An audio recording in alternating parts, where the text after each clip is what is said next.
Books that priests confiscated and burned. Books that monarchs sealed inside royal archives with wax and iron locks. Books that scholars copied in secret and signed with false names, because owning the original was a death sentence. The Vatican restricted archives still holds several of them today, catalogued but not circulated, available to no one without a letter from a cardinal. We call them grimoires. And here is the part that almost nobody seems to want to discuss honestly.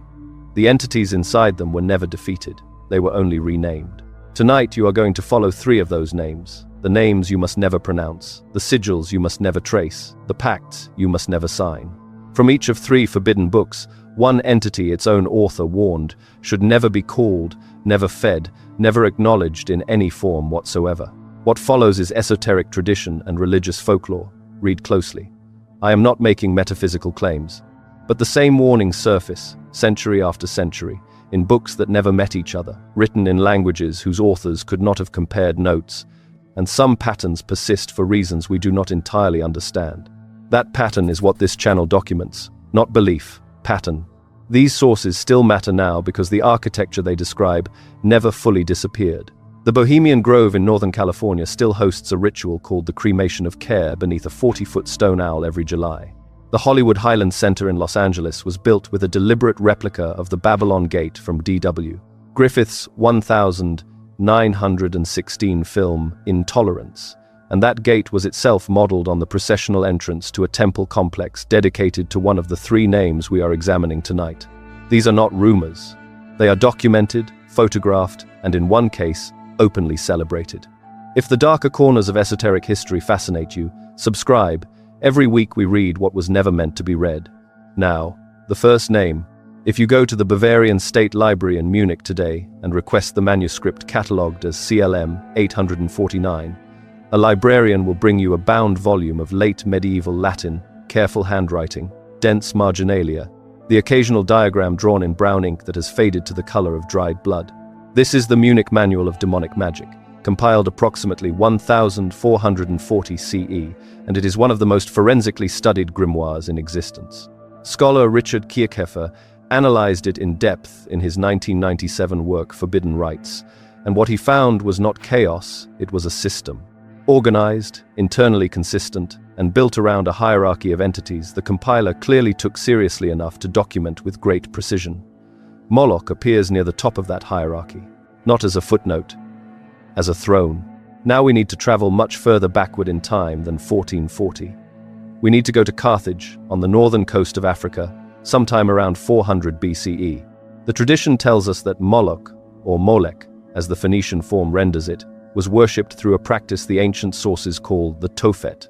The legend continues in the writings of Diodorus Siculus, a Greek historian writing in the 1st century BCE, who describes a bronze idol with outstretched arms, angled downward, positioned over an open fire. Supposedly, the tradition tells us, offerings were placed in those arms and allowed to roll forward into the flames below. Modern archaeology at the Carthaginian Tophet site has recovered approximately 20,000 urns, dated between 400 and 200 BCE, containing the cremated remains of infants and young children.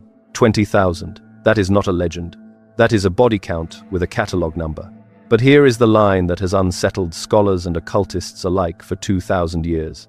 Diodorus writes, in Book XX of his Library of History, "There was in their city a bronze image of Cronus, extending its hands, palms up and sloping toward the ground, so that each of the children, when placed thereon, rolled down and fell into a sort of gaping pit filled with fire." Read that again. He does not write that the idol represented a god. He writes that the idol functioned, past tense, mechanical, architectural. I want you to notice what it does not say. It does not say priests performed a ceremony.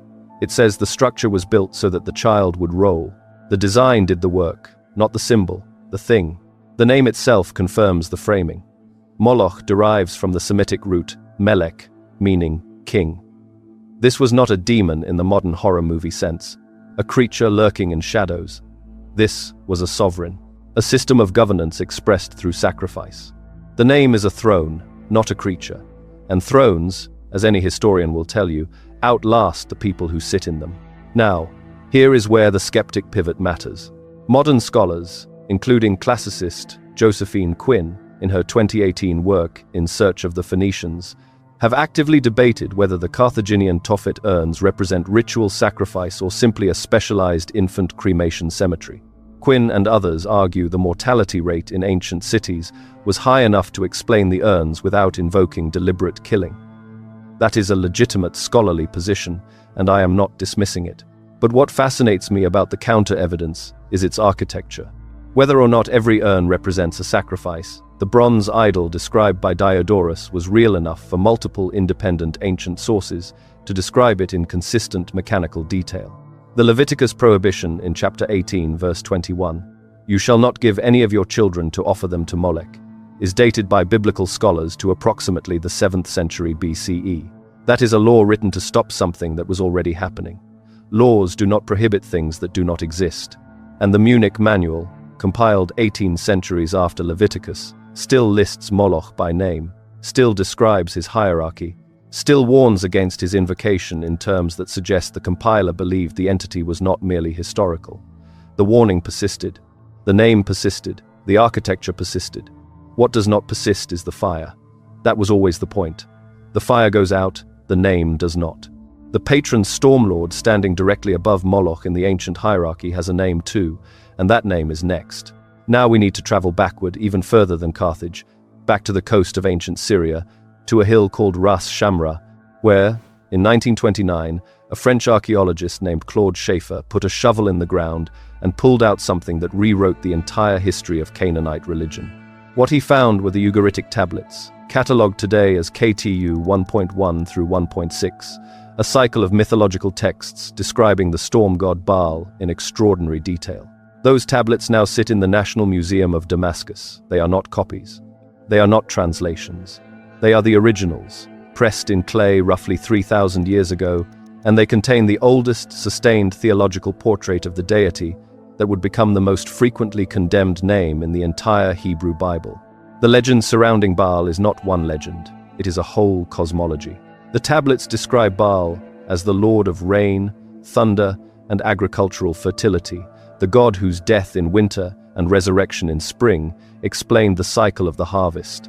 The tradition tells us that his worship required dramatic performance. Priests worked themselves into ecstatic states, supposedly cutting their own skin to summon his attention, crying out from dawn until noon, and receiving nothing back. The ritual, according to the historical record, was designed to feed the god's presence the way a fire feeds on oxygen, continuously, urgently, at personal cost. The legend continues that Baal Hammon, the specific form worshipped in Carthage alongside the goddess Tanit, demanded the highest possible offering in exchange for rain, for crops, for survival. These were not metaphors to the people performing them. They were transactions. But here is the line that has unsettled biblical scholars for centuries. In 1 Kings, chapter 18, after Elijah has watched 450 prophets of Baal fail to conjure a response, he turns to the crowd and says, "How long will you waver between two opinions? If the Lord is God, follow him, but if Baal is God, follow him." Read that again. He does not say Baal is false. He does not say Baal does not exist. He says, choose. The entire framing of that confrontation assumes Baal is a live competitor. Notice what the text does not say. It does not say the people are deluded for considering Baal. It says they are indecisive. That is a completely different accusation, not delusion. Indecision. The author of 1 Kings is not arguing against a superstition. He is arguing against a rival system that is actively working for people, or at least appearing to. Sit with that for a moment. The name itself is the key. Baal in the original Semitic is not a personal name at all. It means lord, master, owner. It is a title. The same word a Hebrew farmer would use to describe the owner of a field. When the prophets of Israel raged against Baal worship, they were raging against the application of that title, lord, master, owner, to anything other than their own God. The word was not invented by demons. It was borrowed from the language of property and dominion, a name that is itself a claim. Now here is the skeptic's correction, and it matters. The storm god theology behind Baal is, in the most literal sense, ancient meteorology. A pre-scientific agricultural community in the Levant would have had powerful rational reasons to develop elaborate rituals around rainfall, drought, and the growing season. The scholar Mark S. Smith, in his 2001 book, The Origins of Biblical Monotheism, argues persuasively that Baal worship represents a sophisticated naturalistic theology, not naive superstition. The rituals encoded real ecological knowledge about seasonal cycles. That is the debunking. But what fascinates me about the persistence of the legend is this. The ritual logic did not die when the meteorology was explained. The behavior, the continuous feeding of an invisible power in exchange for provision, that logic migrated. It found new containers. The name changed. The structure did not. Baal, Hammon, and Tanit at Carthage were a paired cult, provision and sex, storm and fertility, the masculine and feminine faces of the same transaction. Two of the three pillars. The third pillar is older than both of them, and she has been hiding in plain sight inside the most widely distributed grimoire in Western occultism. That name is next. Climb with me into the reading rooms of the British Library in London, where among the Sloane manuscripts, a collection assembled by the physician Sir Hans Sloane and acquired by the British Museum in 1753, you will find Sloane MS 2731. Dated to 1641, it is one of the earliest surviving manuscript copies of what would eventually be printed and distributed as the Ars Goetia, the first book of the Lesser Key of Solomon. Scholars of ceremonial magic, including Joseph Peterson, who produced the definitive critical edition in 2001, trace the entire Western demonological tradition of named spirits back through this manuscript lineage. Near the top of the hierarchy described in those pages, listed as the 29th spirit, is a name that began as a goddess worshipped across the ancient Near East for 2,000 years before anyone called her a demon. The legend, as the Goetia tells it, is precise and unsettling. The tradition describes Astaroth as appearing in the form of a beautiful angel, but riding a dragon and carrying a viper in one hand. The text supposedly warns the magician not to allow this spirit to come too close, because of the stench it carries. The legend continues that Astaroth will answer any question about the past, present, or future, will reveal hidden things, and will teach all the liberal sciences. Supposedly, this spirit knows the fall of the angels and can explain it. The detail about the smell is not incidental. The Goetia specifies that the magician must hold a silver ring to his nose to endure the presence. Beauty, stench, knowledge, proximity that corrupts. And here is the passage that has made serious demonologists stop and reconsider what they are actually reading. The Goetia states, "He is a mighty, strong duke, and appeareth in the form of an hurtful angel riding on an infernal beast like a dragon, and carrying in his right hand a viper." I want you to notice what it does not say. It does not say Astaroth is female. Every pronoun is male. Every title is masculine, duke, strong, mighty. The original deity this name descends from was one of the most widely worshipped goddesses in the ancient world. Not a duke, a goddess. The gender has been surgically reversed. That is not an accident. The name traces a deliberate path. Astarte was the great Phoenician goddess of love, war, and the evening star, worshipped from Cyprus to Carthage. The Hebrews rendered her name as Ashtoreth, a grammatical distortion that scholars, including William Albright, identified in the 20th century as a deliberate vocalization borrowed from the word bosheth, meaning shame. The archaeological evidence is not theoretical. At Tel Arad, in the Negev desert, excavations of an Israelite temple from the 8th century BCE uncovered two standing stones, Massabot, that many archaeologists now believe represent Yahweh and Asherah, his divine consort, worshipped side by side inside an official Israelite sanctuary. The goddess was not outside the temple, she was inside it. The suppression came later, and it was thorough, and one of its primary tools was the reversal of gender. Ashtoreth became Astaroth. The goddess became a duke, female, masculine, shame. There is no supernatural claim I am making here. The gender inversion in late medieval demonology is a documented scholarly observation. The historian Elaine Pagels explored this suppression logic extensively in her 1979 work, The Gnostic Gospels. The debunking is straightforward. The compilers of the Goetia were working from garbled, layered, centuries-old sources, and gender inconsistencies are common in manuscript traditions. That is the rational explanation. But what fascinates me about the internal logic is this. If you wanted to neutralize a goddess who had been worshipped continuously for 2 millennia, the most effective method would not be to erase her. It would be to keep the name, keep the power attributed to her, and change the gender. Make her a him, Make her a duke. Route the devotion through a new container, and the devotion keeps flowing. The triad is not three separate gods. It is one system with three faces: provision, sex, sacrifice. And that system did not stay in manuscripts. What a system needs is not belief, it needs repetition. Drive north from San Francisco on Highway 101, then turn onto a 2-lane road into Sonoma County, and you will arrive at a stretch of old-growth redwood forest near the town of Monte Rio, California. The Bohemian Club has owned roughly 2,700 acres of that forest since the late 19th century. The ritual performed there every July was first formally documented in 1881. It is called the cremation of care. In the year 2000, the journalist and filmmaker Alex Jones entered the grove with a hidden camera and filmed a version of that ceremony, which he later released as part of a documentary. The footage is not disputed. The grove's own members have written about the ritual in their own publications. This is not a conspiracy theory. This is a documented annual ceremony performed by some of the most powerful men in American public life in front of a 40-foot stone owl. The ceremony, as it has been publicly described by participants and observers, involves the symbolic burning of an effigy called Care, representing worldly worry and moral burden, at the base of the owl statue, which the grove calls Moloch in its own program materials.